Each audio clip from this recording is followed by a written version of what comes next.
ये जिस तरह से 19-20 में सरकार जो 3 काले कानून लेके आई थी, जो 13 महीने पूरे देश का किसान दिल्ली की सीमाओं पर डटा रहा और वो 3 काले कानून वापस करवाए थे, वो अंदर खाते से अब वही कानून सरकार दोबारा से लाने जा रही है।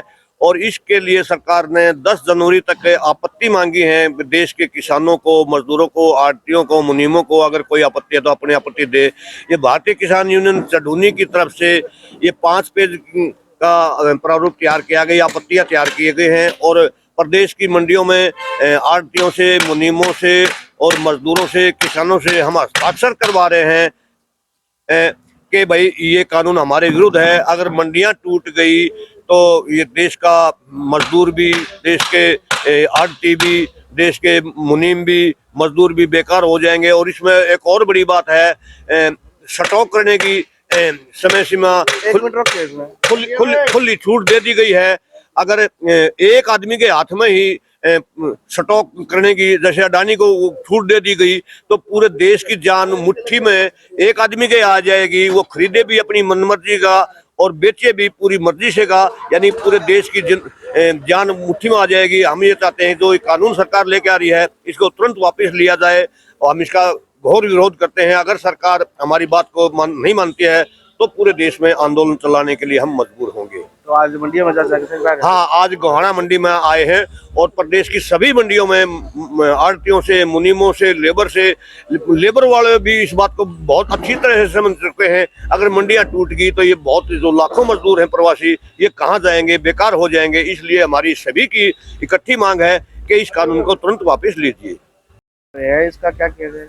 ये जो लाखों किसानों के, मजदूरों के जो साइन हैं, हमें माननीय प्रधानमंत्री कार्यालय में भेजेंगे कि ये देश के विरुद्ध कानून है। कानून देश की जनता के हित में बनाए जाते हैं, ना कि उसके विरोध में, लेकिन ये पूर्ण रूप से जनता के विरोध में कानून है। इनको तुरंत वापस लिया जाए।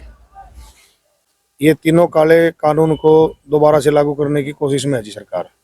ठीक है जी। उसमें क्या है, इन्होंने जो खाद्य पदार्थ है हमारे, जो आम आदमी पेट भरता है, दाल चावल कुछ भी है, उनको उनके मतलब उनकी लिमिट भी हटा दी है स्टॉक की, कि कोई भी कितना ही माल स्टॉक कर ले।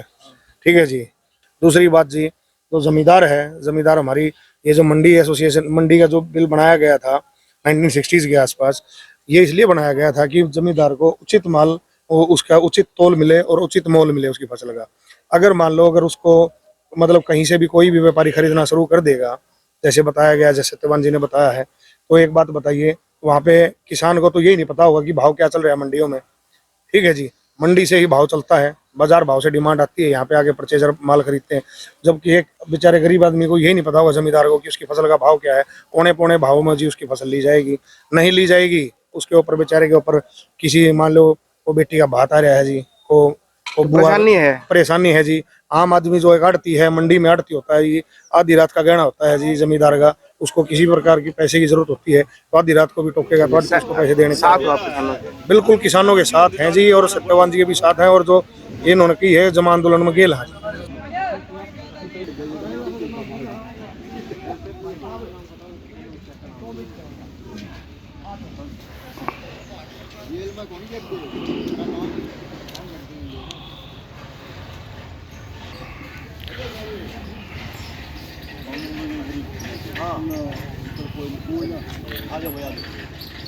भाई यार ना पे मेरी बात सुने, अगर मंडियां बंद होगी, जो अडानी का है बड़ा वो है, उसमें ना लेबर की जरूरत है, ना ट्रांसपोर्ट की जरूरत है, वो कर खुद ही करना पड़ा है। सारे लोग बेकार हो गए।